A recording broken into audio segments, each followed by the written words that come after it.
Thanks for coming, especially weathering it through the cold.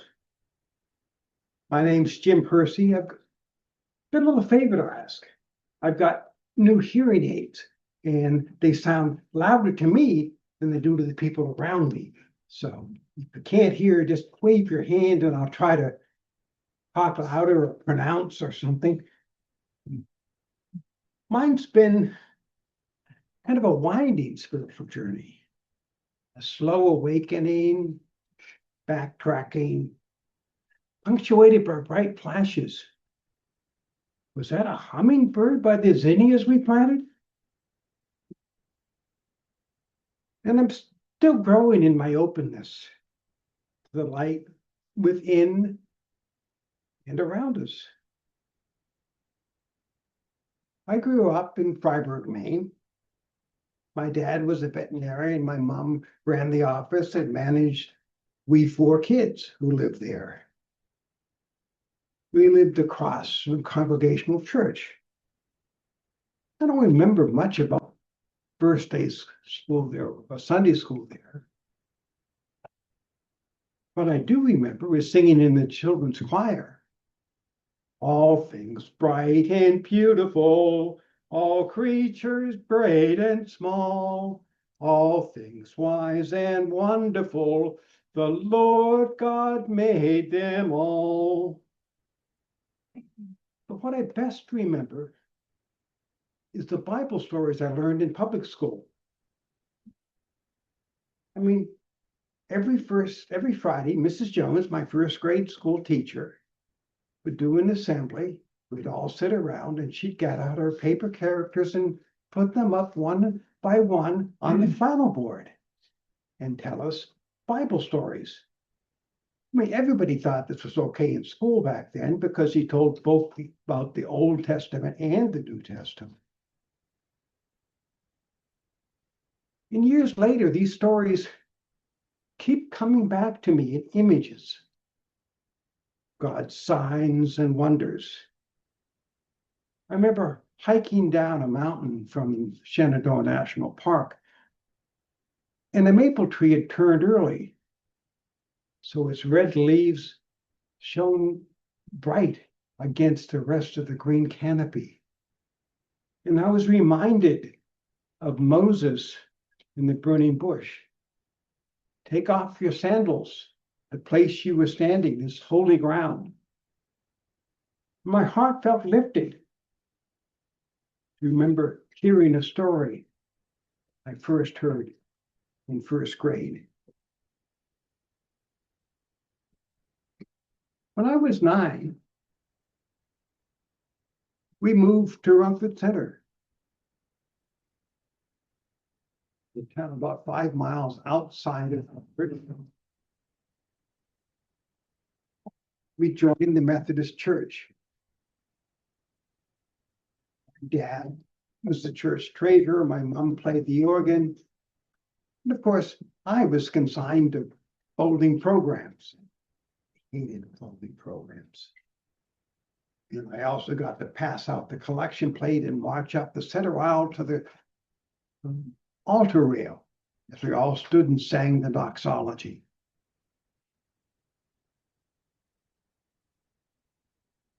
Then I went to the University of Maine, the school where I played around with a variety of majors, pre-med to history to oceanography, before I finally ended up doing psychology. But the thing which really shook me up in terms of a spiritual journey was the Vietnam War.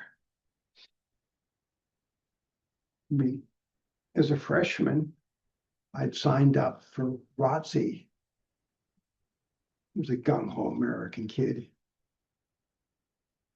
But when we got to the bayonet drills and we're told to bellow, the spirit of the bayonet is kill, I realized it was too much. I mean, I wasn't afraid of dying, but I knew it could kill. And the only way to avoid that was not to join the army at all. So I applied for CO. In 1968, I came to Washington on a peace march and fell in with some Quakers. And I'd never met a Quaker before. I remarked to one Quaker man, "I sure hope this makes a difference." And his response has stood with me. He said, "Sometimes we do things not because they work, but because they're right." When I went back to Orono, I visited a friend's meeting for the first time. And I asked the white-haired woman who was our clerk, "What do Quakers believe?" She smiled at me and said, "Ask one. I've been asking ever since." I've gotten to the point where when a work colleague would ask me what Quakers believe, I could recite George Fox's query, "To walk peacefully over the earth, answering that of God in all you meet." When I finally transferred my membership to this meeting, you gave me a subscription to Friend's Journal. And one of the first pieces I read was a piece by Thomas Gage at Lancaster meeting, where he talked about the Quakers' Friends are rooted not so much in beliefs or an Apostles' Creed, but rather, in the words of Isaac Pendleton, Quakerism is rooted in an encounter with the divine beyond what words can utter. And I've been trying to be alert to that as I sit expectantly in meeting. In Langley Hill, the children would all sit with their parents during the first half of meeting, and a little fidgeting. The fidgeting got louder as the meeting got on.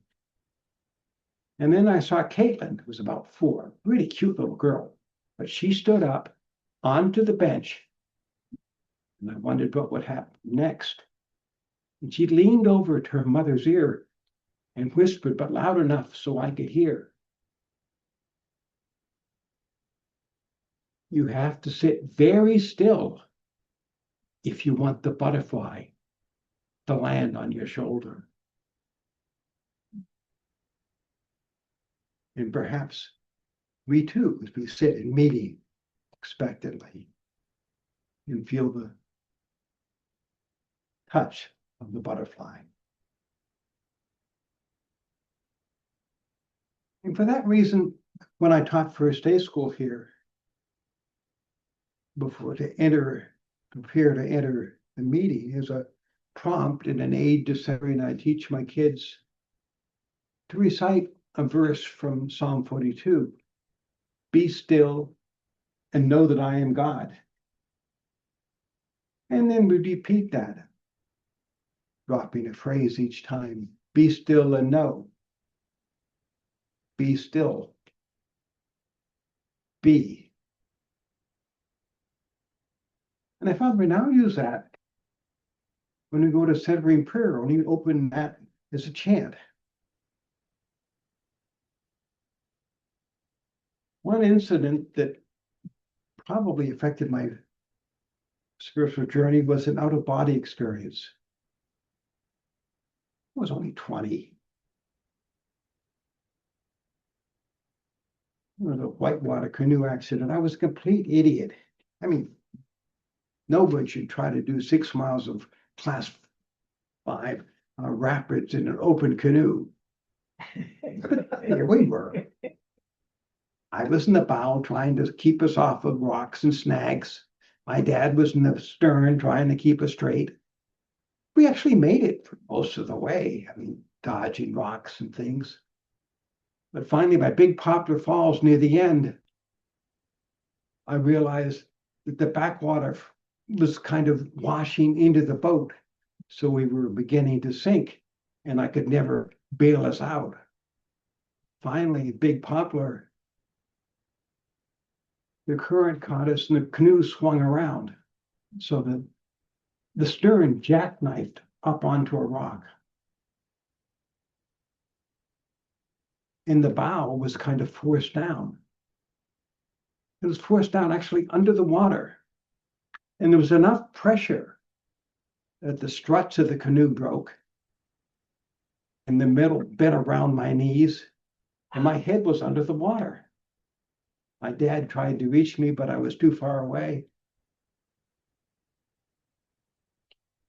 And I was going to drown. Then light. I was floating like maybe 10 feet above the water, looking down at myself. I could see my head kind of bathed in light underneath the waterfall. No panic, no calm, just observation. I was curious. Interesting. I'm going to die. Then suddenly it came to me in a flash. Oh, but if you only sit up, you can get your head out of the water. I sat up. I wormed my legs out of the bent canoe. I grabbed my father's hand. I breathed the air. I've been much more cautious since then. But I realized that ever since that day on the Dead River, I've not been afraid of dying.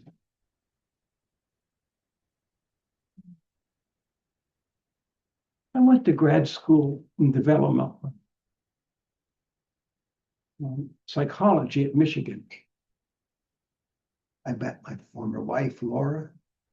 We got married under the care of Ann Arbor Meeting. We raised 3 children. I've now got 5 grandchildren. And then I moved to Northern Virginia for work. We joined Langley Hill.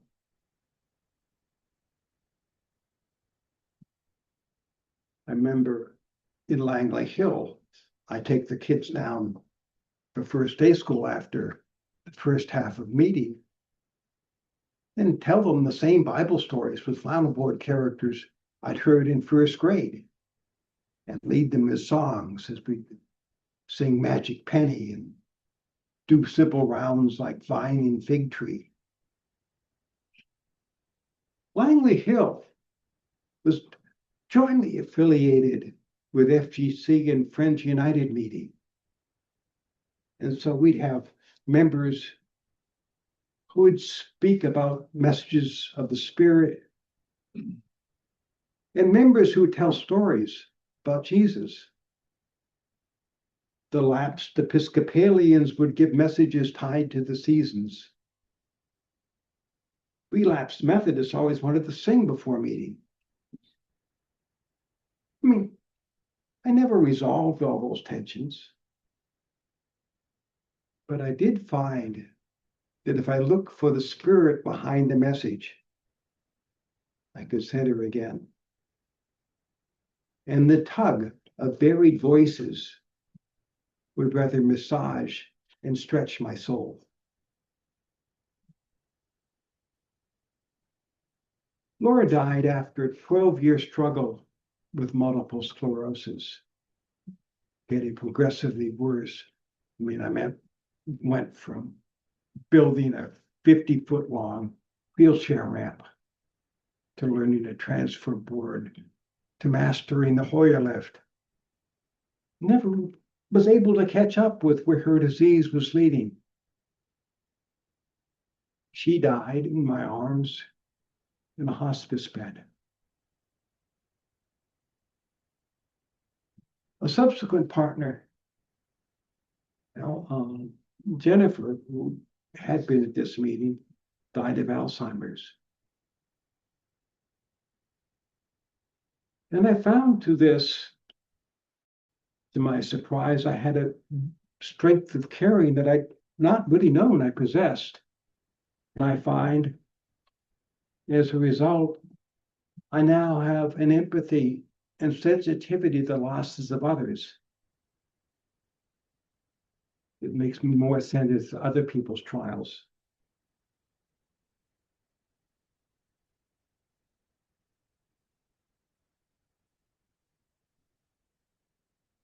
I found a real relief in work.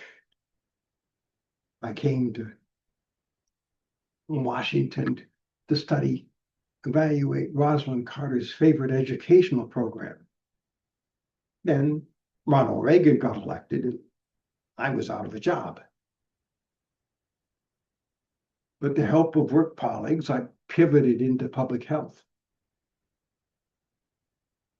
I mean, I'd worked as a contractor for CDC, for this food stamp program, for the American Legacy Foundation. I led evaluations of programs to get children immunized, provide nutrition education, prevent tobacco use. I had a knack for research design and statistical analysis. And I had a real sense that, and I learned to be able to kind of apply Quaker principles in leading multidisciplinary teams. Work gave me a sense of right livelihood. And we actually made a real difference.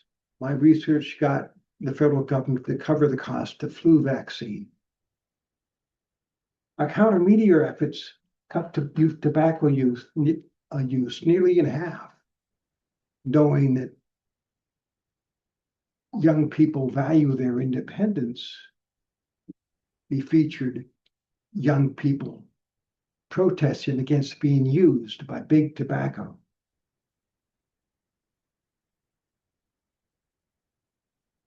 Most of these programs were gutted last year, not because they didn't work, because they helped the wrong kind of people, families of limited means or darker skin tones.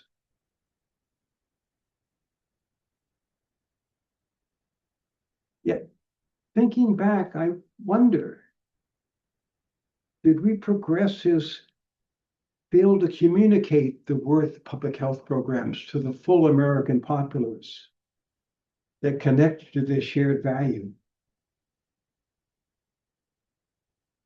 Perhaps we were seduced into doing things for people rather than with people,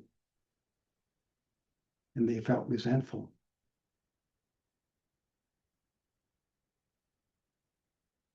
I mean, perhaps some of the researchers I mentored could help repair things. But I leave an awful lot for our children and my grandchildren to fix. And I'm still processing my grief.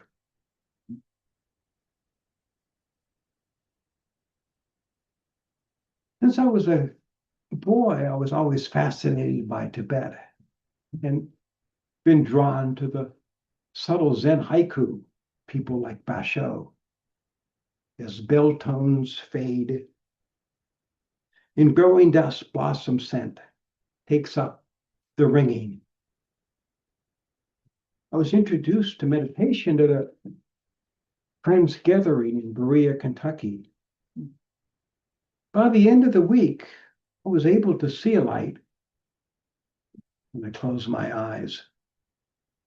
But it was scary and I backed away very quick. Now, during meditation, during meeting, or centering prayer, I'll find that light again. But it's not scary anymore. It kind of warms me up. My heart feels warm and I end up renewed.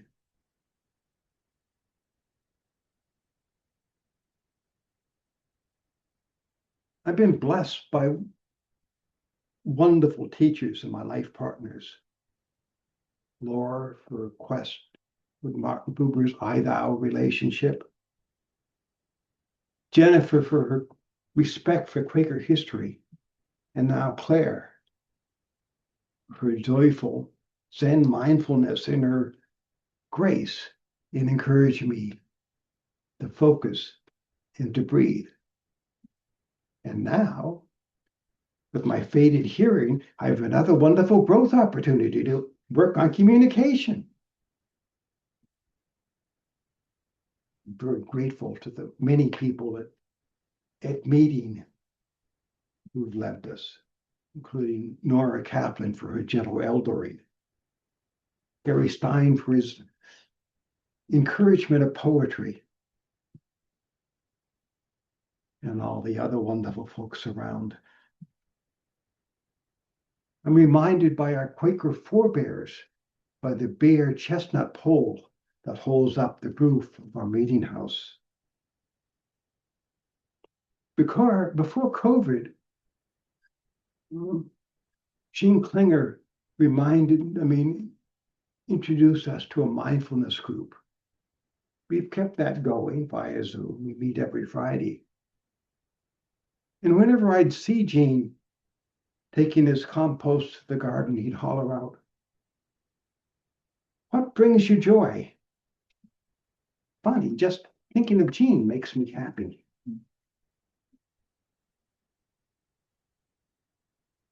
Watson muses to Sherlock Holmes. The chief proof of man's real greatness lies in his perception of his own smallness. I too found much comfort by my recognition of that kind of awesomeness of God's world. If I close my eyes, I can still see the bright Milky Way in the skies where I grew up. I can rock to the rise and fall of the ocean waves whenever we have visits to the ocean. I feel still moved by singing "How Great Thou Art." I've grown to kind of cultivate this mindfulness as I walk through the woods to the meeting. I'm called by the haunting sound of the white-throated sparrow, bathed in the bubbling sounds of the wood thrush. At home, my heart warms to see the dazzling gold of the goldfinches hanging upside down from the hummingbird feeder. Monarch butterflies entrance me. Murray Oliver once said, to live a good life, pay attention, be astonished, tell about that.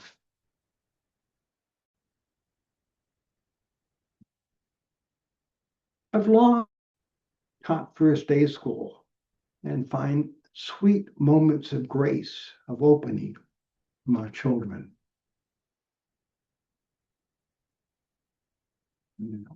This.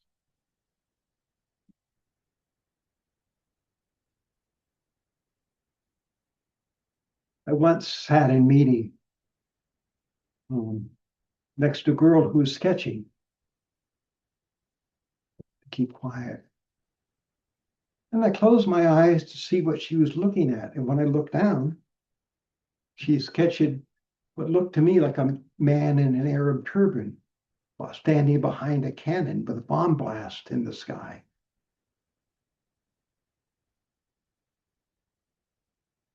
I recoiled in fear, closed my eyes to set her down. And when I opened my eyes again, I saw that our girl had converted the cannon to a manger and added a mother stroking a wee babe in swaddling clothes. And my bomb blast had become a Christmas star. And I was left to wonder why my adult eye can so quickly recoil at her turban wearing other. And what do we need to do, like that girl, to convert a cannon to a nativity scene?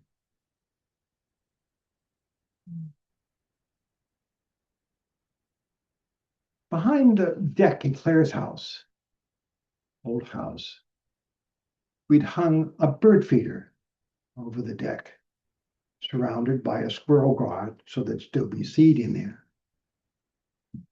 And I was struck by how different kinds of birds balance their differences. So the bluebird beak is too short to make it through the squirrel guard. So she waits patiently on the frat rail deck below the bird feeder. Up above, the bigger birds, like the red-breasted woodpecker, would peck. And the woodpecker pecks so violently that shards of suet fall to the ground. And the bluebird can just pick up what she wants and what's fallen. When I told the story to my kids, they got it. We were meeting out by the fire circle. Because when we walked in the spring and over the giant ash tree,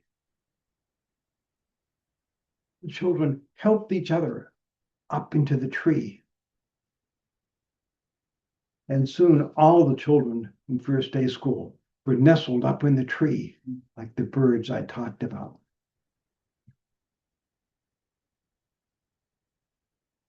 So my journey is still ongoing. I don't know where it's going to end or what will happen next.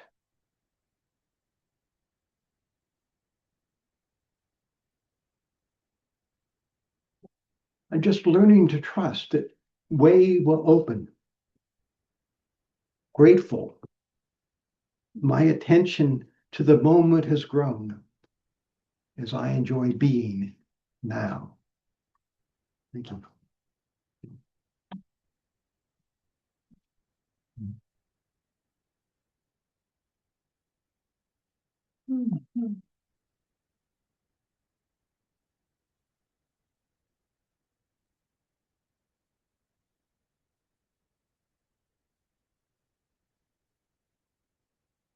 Answer questions or not, or whatever comes to mind. It's just thank you for being here. Value your presence.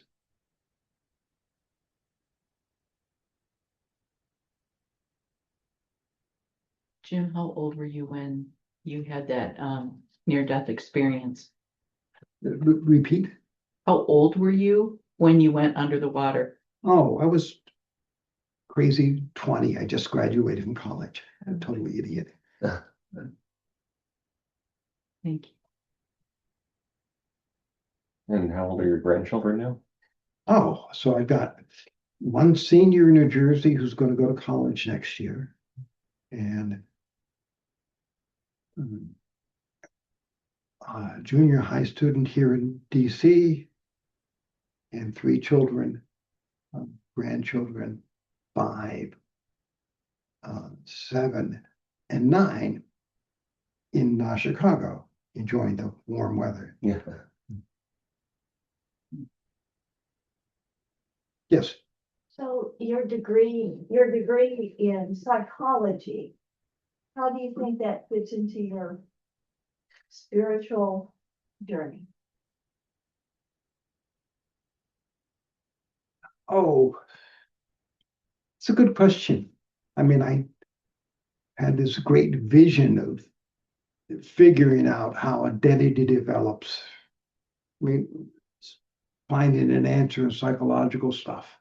And that didn't work. I found my answers in the kind of the old, quiet, still small voice. But the work I was doing, the research I was doing was important. And that gave me a sense of right livelihood in where I began to apply Quaker principles was trying to treat people fairly and work as groups.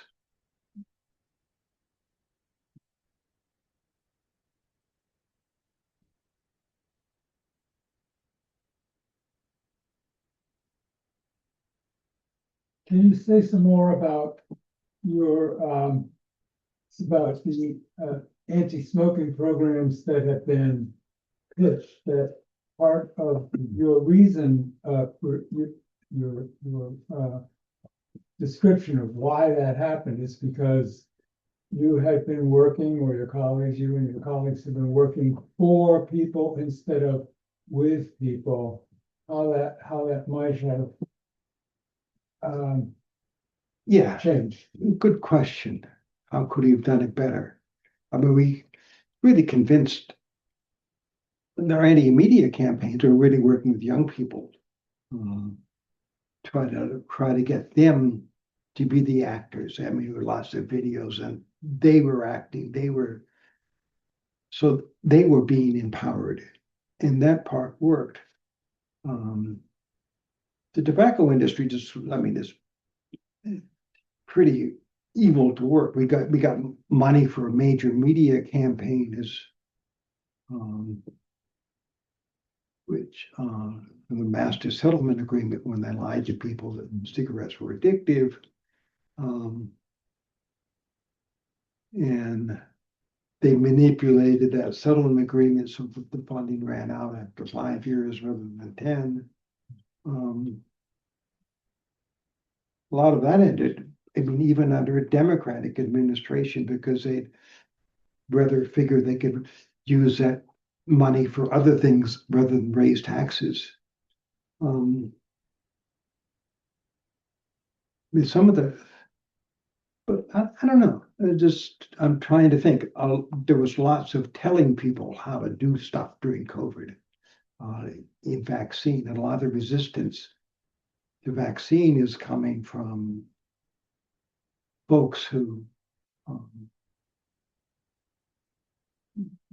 really are often, I mean, either new age groups, Montessori people, we often have an outbreak, or fundamentalist Christian groups, right wing, who don't like to be told and believe what magically that God would take care of everything. So we're the God. Some of it's just kind of the current government with all focusing on whoever has money. I mean, one of my last 5 minutes to be on time. One of my last projects was manage an expert panel for FDA to try to stop the use of menthol, because one of my studies found that menthol, because it's less hard on the throat, is more likely to get kids hooked and start smoking. That was really put to a kibosh by the tobacco industry. I mean, just kind of, but a lot of it, I wonder, somehow people are interested an awful lot in worrying that stuff was being taken away from other people rather than they were all in it together. And how do we connect? I mean, somehow we've got to find a way to better connect to our wider community, because we are one country and we are one people. And I've wondered, what did we do? We liberals, not to connect and not to make that value happen. So I don't know. It's something I'm still working at. We're all helping with. But it has to do an awful lot with us being us rather than us them. Thanks for watching our video. For more content from Sandy Spring Friends Meeting, click to subscribe.